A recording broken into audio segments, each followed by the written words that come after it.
shot over here to Montrose Cemetery, and this is Iroquois Theatre fire.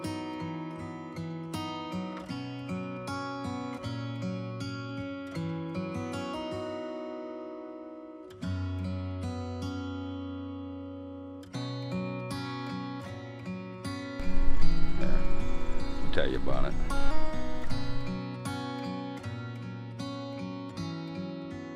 The Iroquois Theatre fire happened on December 30th, 1903 in Chicago, Illinois.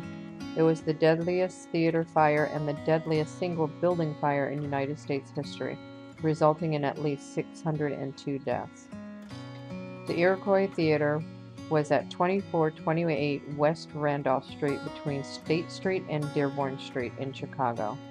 The syndicate had bankrolled its construction, chose the location specifically to attract women on day trips from out of town who, it was thought, would be more comfortable attending a theater near the safe, police-patrolled Loop shopping district.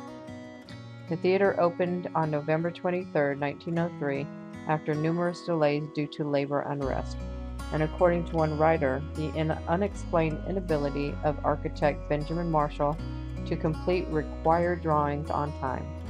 Upon opening, it was lauded by drama critics. Walter K. Hill wrote in the New York Clipper that the Iroquois was the most beautiful in Chicago, and competent judges state that few theaters in America can rival its architectural perfections.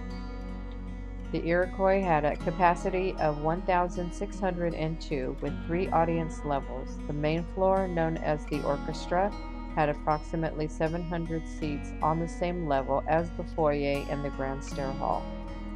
The second level, the dress circle balcony, had more than 400 seats. The third level, the gallery, had about 500 seats.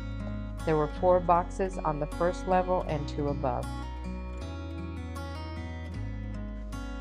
The theater had only one entrance. A broad stairway which led from the foyer to the balcony level was also used to reach the stairs to the gallery level. Theater designers claim this allowed patrons to see and be seen regardless of the price of their seats. However, the common stairway ignored Chicago fire ordinances that required separate stairways and exits for each balcony. The design proved disastrous. People exiting the gallery encountered a crowd leaving the balcony level, and people descending from the upper levels met the orchestra level patrons in the foyer. The backstage areas were usually large, dressing rooms were on the 5 levels, and an elevator was available to transport actors down to stage level. A fly gallery, where scenery was hung, was also uncommonly large. The risks inherent in flammable scenery and props were recognized even in 1903. 2 features: a safety curtain that confines fire to the stage area, and smoke doors that allow smoke and heat to escape through the roof above the stage. This arrangement creates negative pressure. The stage area becomes a chimney, and fresh, breathable air is sucked through the exit doors into the audience area. At the Iroquois, the smoke doors above the stage were fastened closed. This meant that smoke flowed out of the building through many of the same exits people were trying to use to escape. Skylights on the roof of the stage, which were intended to open automatically during a fire and allow smoke to escape, was fastened closed. The curtain was not tested periodically, and it got stuck when the theater personnel tried to lower it. The curtain was not fireproof. Curtains made with asbestos interwoven with wire create a strong and effective barrier against fire. The asbestos curtain at the Iroquois not only failed to lower, but also proved to be both weak and flammable. The owners of the theater claimed that the 30 exits would allow everyone to escape the building in 5 minutes. Audiences in 1903 were aware of the hazard of fire, particularly after at least 384 people died in the Ring Theater fire in Vienna, Austria. Exit doors opened inward into the auditorium. The crowd pressed against the doors, keeping them closed. When people were able to pull the doors open enough to get out, some people were then wedged in the door openings as people continued to push on the door. There were no exit signs. Many exits were concealed by flammable drapery, and many were locked. Theater staff had never had a fire drill. They were unfamiliar with the exits, and some refused to open locked exit doors.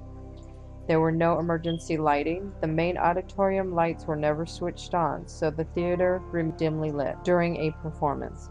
When tons of burning scenery collapsed onto the stage, the electrical switchboard was destroyed and all electrical lights went out. During performances, the stairways were blocked with iron gates to prevent people from inexpensive tickets from taking seats in other parts of the theater. On the day of the fire, there were no empty seats in the house. Many of the exit routes were confusing. There were several ornamental doors that looked like exits but were not. 200 people died in one passageway that was not an exit. Iron fire escapes on the north wall led to at least 125 deaths. The upper platform had no way of getting down. People were trapped on all levels because the icy narrow stairs and ladders were dangerous to use and because smoke and flames blocked the way down. On December 30th, 1903, a Wednesday, the Iroquois presented a matinee performance of the popular Drury Lane musical, Mr. Bluebeard, which had been playing at the Iroquois since opening night. The play, a burlesque of the traditional Bluebeard folk tale, featured Dan McAvoy as Bluebeard and Eddie Foy as Sister Anne. Attendance since opening night had been disappointing. People had been driven away by poor weather, labor unrest, or other factors. The December 30th performance drew a much larger sellout audience. Tickets were sold for every seat in the house, plus hundreds more for the standing room areas at the back of the theater. Many of the estimated 2,100 to 220 patrons attending the matinee were children. The standing room areas were so crowded that some patrons sat in the aisles blocking the exits. At about 3:15 p.m., shortly after the beginning of the second act, 8 men and 8 women were performing the double octave musical number in the pale moonlight, with the stage illuminated by a blue-tinted spotlights to suggest a night scene. Sparks from an arc light ignited a muslin curtain, probably as a result of an electrical short circuit. A stagehand tried to douse the fire with the kill fire canisters provided, but it quickly spread to the fly gallery high above the stage. There, several thousand square feet of highly flammable painted canvas scenery flats were hung. The stage manager tried to lower the asbestos fire curtain, but it snagged. Early reports state that it was stopped by the trolley wire that carried one of the acrobats over the stage. Later investigation showed that the curtain had been blocked by a light reflector which stuck out under the arc. Foy, who was preparing to go on stage at the time, ran out and attempted to calm the crowd, first making sure that his young son was in the care of a stagehand. He later wrote, "It struck me as I looked out over the crowd during the first act that I had never before seen so many women and children in the audience. Even the gallery was full of mothers and children." Foy was widely seen as a hero after the fire for his courage in remaining on the stage and pleading with patrons not to panic, even as large chunks of burning scenery landed around them. By this time, many of the patrons on all levels were attempting to flee the theater. Some had found the fire exits hidden behind the draperies on the north side of the building, but found that they could not open the unfamiliar bascule locks. Bar owner Frank Hausman, a former baseball player for the Chicago Colts, defied an usher who refused to open a door. He was able to open the door because his icebox at home had a similar lock. Hausman credited his friend outfielder Charlie Dexter, who had just quit the Boston Beaneaters, for forcing open another door. The third door was opened either by brute force or by a blast of air, but most of the other doors could not be opened. Some patrons panicked, crushing or trampling others in a desperate attempt to escape from the fire. Many were killed while trapped in dead ends or while trying to open what looked like doors with windows in them but were actually only windows. The dancers on the stage were also forced to flee, along with the performers backstage and in the numerous dressing rooms. Several performers and stagehands facilitated an escape through the building's main rear exit, which consisted of an unusually large set of double doors that would have normally served the purpose of moving large fly sceneries and set pieces or props into the stage area of the theater. When this was open, an icy wind blast rushed inside, fueling the flames with unspent oxygen and causing the fire to grow substantially larger. Many escaped from the burning theater through the coal hatch and through windows in the dressing rooms, and others tried to escape via the west stage door, which opened inwards and became jammed as actors pressed towards the door, frantically trying to get out.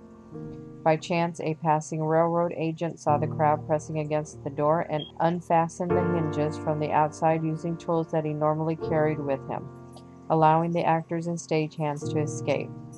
Someone else opened the massive double freight doors in the north wall, normally used for scenery, allowing a cyclonic blast of cold air to rush to the building and create an enormous fireball. As the vents above the stage were nailed or wired shut, the fireball instead traveled outwards, ducking under the stuck asbestos curtains and streaking towards the vents behind the dress circle and gallery 50 feet away. The hot gases and flames passed over the heads of those in the orchestra seats and incinerated everything flammable in the gallery and dress circle levels, including patrons still trapped in those areas. Those in the orchestra section exited the foyer and out the front door, but those in the dress circle and the gallery who escaped the fireball could not reach the foyer because the iron gates, closed during the performance, that barred the stairways were still in place. The largest death toll was at the base of these stairways, where hundreds of people were trampled, crushed, or asphyxiated. Who were able to escape via the emergency exits on the north side found themselves on the unfinished fire escapes. Many jumped or fell from the icy narrow fire escapes to their deaths. The bodies of the first jumpers broke the falls of those who followed. Students from the Northwest University building, north of the theater, tried bridging a gap with a ladder and then with some boards between the rooftops, saving those few able to manage the makeshift crossovers. The Iroquois had no fire alarm box or telephone. The Chicago Fire Department, Engine 13, was alerted to the fire by a stagehand who had been ordered to run from the burning building to the nearest firehouse. On the way to the scene at approximately 3:33 p.m., a member of Engine 13 activated an alarm box to call additional units. Initial efforts focused on the people trapped on the fire escapes. The alley to the north of the theater, known as the Couch Place, was icy, narrow, and full of smoke. Aerial ladders could not be used in the alley, and black nets concealed by the smoke proved useless. The Chicago Fire Department became involved when an officer patrolling the theater district saw people emerge from the building in a panic, some with clothes on fire. He called in from a police box on Randolph Street, and police summoned by whistles soon converged on the scene to control traffic and aid in the evacuation. Some of the city's uniformed police matrons were called in because of the number of female casualties. Mass panic ensued, and attempting their own escape from the burning building, many of those trapped inside tried climbing over the piles of bodies. Corpses were stacked 10 feet high around some of the blocked exits. The victims were asphyxiated by the fire smoke and gases, or were crushed to death by the onrush of other terrified theater patrons behind them. It is estimated that 575 people were killed on the day of the fire. At least 30 more died of injuries over the following weeks. Many of the Iroquois fire victims were buried in Montrose, Calvary, St. Boniface, Mount Greenwood, Mount Hope, Mount Olivier, Oakwood, Rose Hill, Gracelawn, Forest Home cemeteries. Of the 300 and so actors, dancers, and stagehands, only 5 people died. The aerialist, an actor in a bit part, an usher, and 2 female attendants. The aerialist's role was to fly out over as a fairy over the audience on a trolley wire, showering them with pink carnations. She was trapped above the stage while waiting for her entrance. During the fire, she fell, was gravely injured, and died of burns and internal injuries 3 days later. After the fire, it was alleged that fire inspectors had been bribed with free tickets to overlook code violations. The mayor ordered all theaters in Chicago closed for 6 weeks after the fire. The exterior of the Iroquois was largely intact. The building later reopened as a colonial theater, which was demolished in 1925 to make way for the Oriental Theater.